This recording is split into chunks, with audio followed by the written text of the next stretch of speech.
United States Navy boasts the most advanced and capable submarine force in the world. But where did this technology begin?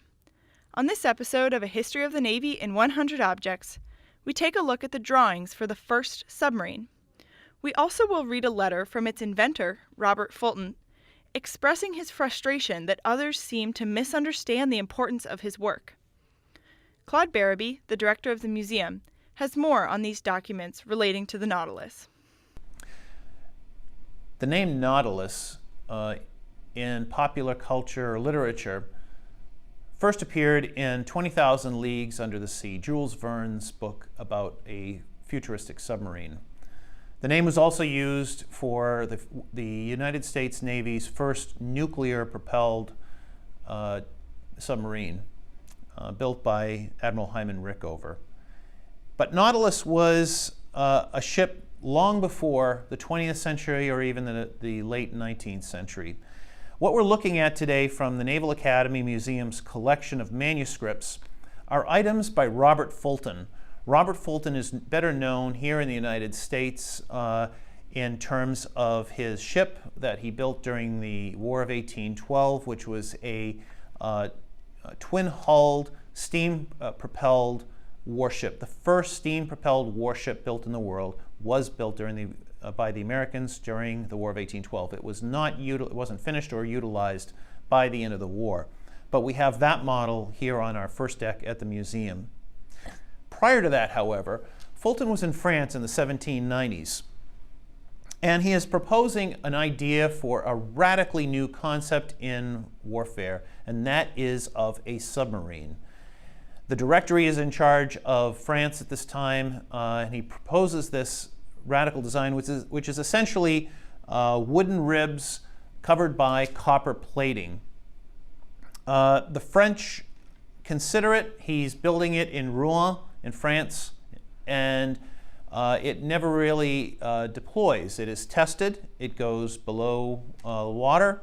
Later on, when Napoleon is emperor, he looks at he has finally some interest in it. But what's interesting in our collection is a letter from 1798 when Fulton is in Paris, when he's ostensibly trying to propose this to the French. And in this he says, "But for the the pleasure of seeing my canal system stand in its true light," and he's writing this to an American in Paris, "I look to America, and to America I look for the perfectioning of all my plans, which plans are not numerous, but this consequence may be immense on the future improvement and prosperity for America. The plan of my Nautilus, you say, is not liked. This must be because its consequences are not understood. The idea is to get an infant. But I think I see in it all the nerve and muscle of an infant Hercules, which at one grasp will strangle the serpents which poison and convulse the American Constitution."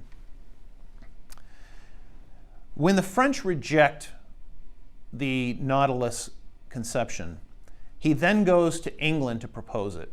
And he's in the middle of designing and constructing a new Nautilus for England. But something intervenes, and that's the Battle of Trafalgar in 1805, which essentially decimates the French fleet. So consequently, the British don't need it. Shortly after that, Robert Fulton moves to the United States and begins designing steamships, not only for use in commercial transportation, but also in warfare.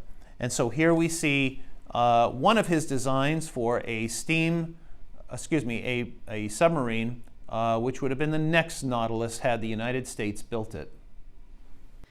Although the U.S. didn't use Robert Fulton's design as he would have liked, the government did build a submarine, the first being called the Turtle in 1775. We speak briefly with Captain Bob Clark, U.S. Navy retired, a former commandant of midshipmen, about the importance of the Turtle and early submarine history to him as a submariner. The Turtle, as you know, is sometimes referred as to the first submarine that the United States Navy had and operated. And as I reflect on that as a submariner, it rings very true with me for several reasons. First of all, I had the privilege of learning and leading from 132 warriors on a submarine called USS Connecticut, SSN 22. And at the base of our ship's patch, at the center of our ship's logo, was the outline of the turtle. Now, one would look at that and think technology and think static. And quite frankly, sometimes we look at our modern vessels and do the same thing, and we become enamored with the technology, the hull, the weapons. But one of the things that I think is very special for me as a submariner, and one of the things that has stand the test of time, is the fact that submarining is and has been always about the sailors and the men that bring these vessels to life. And so if you look back at the turtle, it was this very small object, and at the center of it was a man. And the man controlled that inanimate object. The power, the heart, the soul of the turtle was a U.S. sailor. And today, though the submarines are a lot bigger and the technology is a lot more advanced, the heart, the soul of the U.S. submarine force are and will always be our sailors. And for me, that's a great tie. From the beginning of our submarine force to where we are now and into the future, it'll always be about the United States Navy sailor. Robert Fulton was before his time. If only he had seen the commissioning of the first nuclear-powered submarine, the USS Nautilus. The submarine force today remembers the trailblazers like Robert Fulton as critical to adoption of new submarine technology. Thanks for joining us on the podcast, and we hope to see you soon at the U.S. Naval Academy Museum.